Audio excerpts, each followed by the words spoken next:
خلائی شکلیں چھوڑنے والے تو وہ رہے، خلائی اسٹیشنوں پہ بیٹھنے والے تو اپنی جگہ پہ رہے۔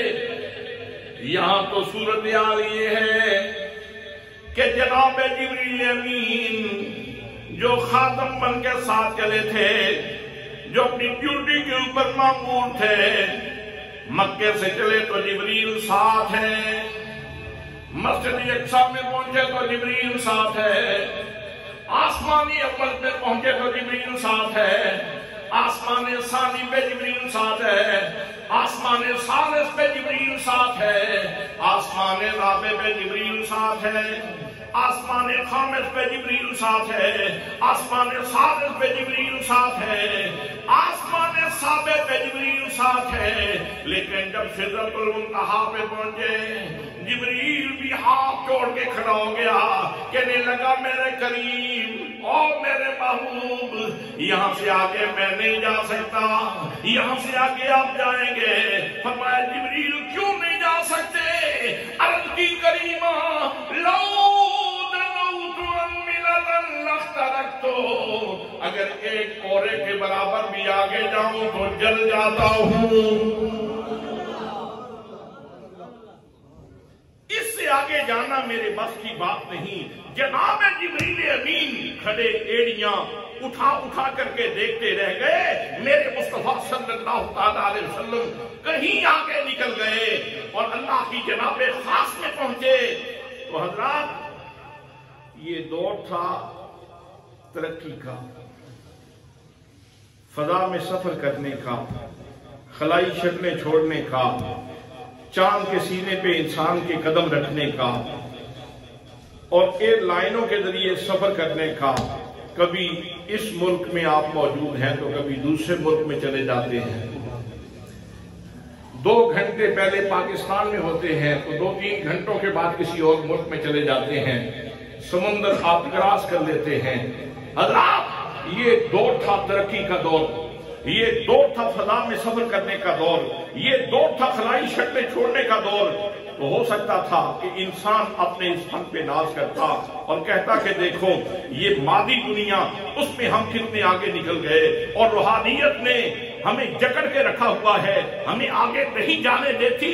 حضرات محترم، اللہ نے اپنے حبیب صلی اللہ علیہ وسلم کو اتنا بلندی پہ سفر کروا دیا اور کہا کہ سفر کرنے والے روحانیت کا میدان بڑا وسیع ہے، بڑا وسیع ہے۔ یہ نہ کہنا کہ ہمیں جکڑ کے رکھا تھا، بلکہ اقبال قلندر لاہوری رحمت اللہ تعالی علیہ نے تو بڑی خوبصورت بات کہی۔ وہ کہتے ہیں سبق ملا ہے یہ معراج مصطفیٰ سے مجھے، سبق ملا ہے یہ معراج مصطفیٰ سے مجھے، کہ عالم بشریت کی زد میں ہے گردوں، جو اصل مقام بشریت ہے نا وہ حضور صلی اللہ علیہ وسلم کو حاصل ہے۔ عام طور پہ جب بشر کا تصور آتا ہے تو لوگوں کے سامنے شاید کوئی کمزوریوں کا تصور آ جاتا ہے، اس وجہ سے گھبرا جاتے ہیں، اور ہمارا نقطہ نظر یہ ہے کہ حضور صلی اللہ علیہ وسلم آپ بشر ہیں تو آپ جیسا بشر کوئی نہیں، اور آپ نور ہیں تو آپ جیسا آپ ذرا تھکے تھکے بیٹھے ہیں، آپ نور ایسے ہیں کہ آپ جیسا نور کوئی نہیں، اور آپ بشر ایسے ہیں کہ آپ جیسا بشر کوئی نہیں۔ تو حضرات محترم، انسان کو چونکہ اللہ کریم نے بطور خلیفہ پیدا کیا ہے، اور خلافت کا سب سے بڑا تاج وہ حضور نبی مکرم صلی اللہ علیہ وسلم کے سر انور کے اوپر اللہ کریم نے رکھا ہے، اس لیے بتایا کہ میرے خلیفے کا مقام کیا ہے۔ وہ فرشتے جو کہتے تھے یا اللہ ہم تیری تسبیح کرنے کے لیے کافی ہیں، ہم تیری پاکی بیان کرنے کے لیے کافی ہیں، ہم تیری بارگاہ میں سجدے دینے کے لیے کافی ہیں، ہم تیری سبوحیت کے نغمے الاپنے کے لیے کافی ہیں۔ حضرات محترم وہ فرشتے دیکھتے رہ گئے، اور نبی مکرم صلی اللہ علیہ وسلم کہیں آگے نکل گئے۔ تو معراج کا ایک مقصد اور ایک حکمت یہ بھی تھی کہ میرے نبی کا تفوق، برتری اور فوقیت ثابت ہو جائے، چونکہ ہر دور میں جس چیز کے اوپر لوگ ناز کرتے ہیں اس میں اللہ کریم اپنے نبی کو فائق کرتا ہے. جیسے حضرت صالح علیہ السلام کے دور کی مثال میں نے، جیسے حضرت داؤد علیہ السلام کے دور کی مثال میں نے آپ کی خدمت میں پیش کی، جیسے حضرت موسیٰ علیہ السلام کا دور میں نے آپ کی خدمت میں پیش کیا، اور جیسے حضرت عیسیٰ علیہ السلام کی بات میں نے آپ کی خدمت میں عرض کی. تو حضور صلی اللہ تعالیٰ علیہ وسلم کا دور ایسا دور تھا کہ اس میں انسانیت نے فضا میں سفر کرنا تھا. اللہ نے اپنے نبی کو وہاں پہنچایا کہ جسم تو جسم کی بات ہے، کسی کا تصور بھی وہاں نہیں پہنچ سکتا. سبحان اللہ. اگلے جمعے پہ کہہ لیں گے کوئی بات تو میں نے بڑی مدد کی کہہ دی ہے. بھئی جسم کا پہنچنا تو بڑی دور کی بات ہے، تصور بھی نہیں پہنچ سکتا، کسی کی فکر بھی نہیں پہنچ سکتی، کسی کا تخیل بھی نہیں پہنچ سکتا. جہاں اللہ کریم نے اپنے حبیب صلی اللہ علیہ وسلم کو پہنچایا تو حضرات اللہ نے اپنے نبی کی فوقیت تو ثابت کرنا ہی تھی، لیکن انتظام کیا خوبصورت فرمایا. وہ نبی مکرم صلی اللہ علیہ وسلم جن کی زندگی کا معمول یہ ہے، جو راتوں کو اٹھ کے عبادت کرتے ہیں، اتنی عبادت کرتے ہیں کہ اللہ کریم کو یہ کہنا پڑتا ہے. فرمایا یا ایھا المزمل قم اللیل الا قلیلا نصفہ او انقص منہ قلیلا. اللہ فرماتا ہے اور میرے چادر لینے والے محبوب قیام کیا کرو مگر تھوڑا کیا کرو نا. تمہارے پاؤں متورم ہو جائیں، پنڈلیاں سوج جائیں، عبادت میں مجھے یہ گوارا نہیں ہے، محبوب تھوڑا قیام کیا ہے. سبحان اللہ. انسان کس لیے پیدا ہوا ہے؟ عبادت کے لیے. جتنی کوئی عبادت کرے بے شک کرتا رہے، لیکن ایک ہستی ایسی ہے کہ جن کو کہا جا رہا ہے قیام کیا کرو مگر تھوڑا کیا کرو نا. سبحان اللہ.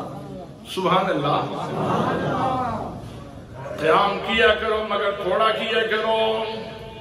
نصفہ او انقص منہ قلیلا. فرمایا محبوب آدھی رات کر لیا کرو یا آدھی رات سے بھی کم کر لیا کرو، لیکن مجھے معلوم ہے تیرے سینے میں میرے پیار کا جو دیا جلتا ہے، تیرے سینے کے اندر جو میری محبت موجود ہے وہ تجھے کم نہیں کرنے دے گی. اس لیے محبوب لے میں تجھے اجازت دیتا ہوں، اگر بڑھانا چاہو تو فرمایا او زد علیہ، محبوب بڑھا لو. آدھی رات کرو تو تمہاری مرضی ہے، آدھی رات سے کم کرو تو تمہاری مرضی ہے، اور آدھی رات سے زائد کرو تو تمہاری مرضی ہے. باقی ساری مخلوق کے لیے حکم یہ ہے کہ عبادت بھی میری ہوگی اور مرضی بھی میری ہوگی. لیکن جب اپنے محبوب کی باری آتی ہے تو فرمایا محبوب عبادت میری ہے لیکن مرضی تیری ہے.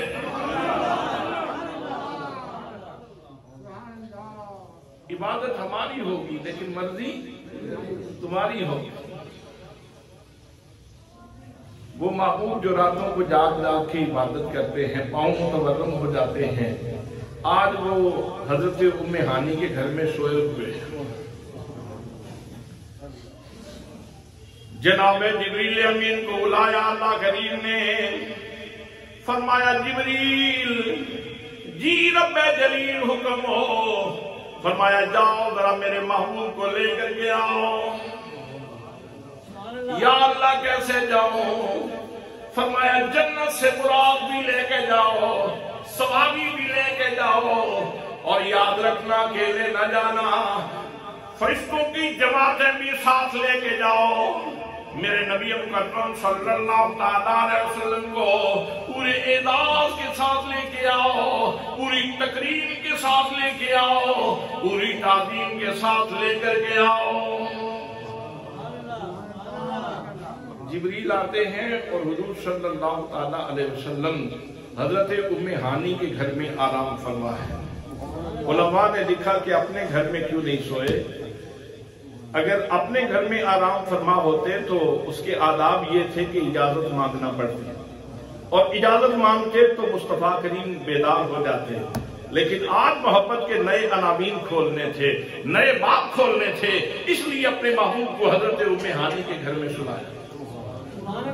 نبی مکرم صلی اللہ تعالیٰ علیہ وسلم حضرت ام ہانی کے گھر میں آرام فرمائے، فرمایا جبریل آج معمول کے راستے سے نہ جانا، بلکہ جس کمرے میں میرا نبی آرام فرما ہے اس کے چھت میں سے سراغ کرو، اور چھت میں سے سراغ کر کے اندر جاؤ۔ میرے نبی مکرم صلی اللہ تعالیٰ علیہ وسلم کی خدمت میں تم نے یوں حاضر ہونا ہے۔ جناب جبریل امین نے عرض کی، باری الہا، میں اتنا بڑا فرشتہ ہوں، مجھے تو نے اتنا بڑا وجود عطا فرمایا ہے، میرے 600 پر ہیں، ایک پر کھولو تو مشرق میں چلا جائے، دوسرا پر کھولو تو مغرب میں چلا جائے، میری مالک اتنے بڑے فرشتے کو اتنے چھوٹے سے سراغ سے گزارنے کی حکمت کیا ہے؟ فرمایا میں زمانے کو یہی پیغام دینا چاہتا ہوں کہ جس نے بھی میرے نبی کے قدموں میں آنا ہے اپنی ہستی کو مٹا کر کے آئے، اپنی ہستی کو مٹا کر کے محبوب کے قدموں تک پہنچے۔ وہ مجھے یاد آ گئی بات حضرت مولانا عبدالستار خان نیازی رحمت اللہ تعالیٰ علیہ، وہ بہت بڑی دستار باندھا کرتے تھے اور بڑا پرجلال لہجہ تھا ان کا، بڑی دستار باندھا کرتے تھے۔ تو مدینہ طیبہ میں حاضر ہوئے، سبحان اللہ، وہ درہ ویسے ہی باندھا ہوا ہے، تو کسی نے کہہ دیا نیازی یہاں آ کے بھی تمہارا تکبر نہیں ٹوٹا، یہاں بھی تیرا درہ ایسے ہی کھڑا ہے۔ تو مولانا نیازی رحمت اللہ تعالیٰ علیہ کہنے لگے، میاں یہی تو بتانے کے لیے آیا ہوں، یہی تو بتانے کے لیے آیا ہوں، وہ درہ جو کسی دنیا دار کے سامنے نہیں جھکا، جو کسی تاجدار کے سامنے نہیں جھکا، جو دنیا کے کسی فرعون کے سامنے نہیں جھکا، جو دنیا کے کسی نمرود کے سامنے نہیں جھکا، جو دنیا کی کسی سیاسی طاقت کے سامنے نہیں جھکا، آج جب نیازی مصطفیٰ کے قدموں میں جھکے گا تو درے سمیت جھک جائے گا۔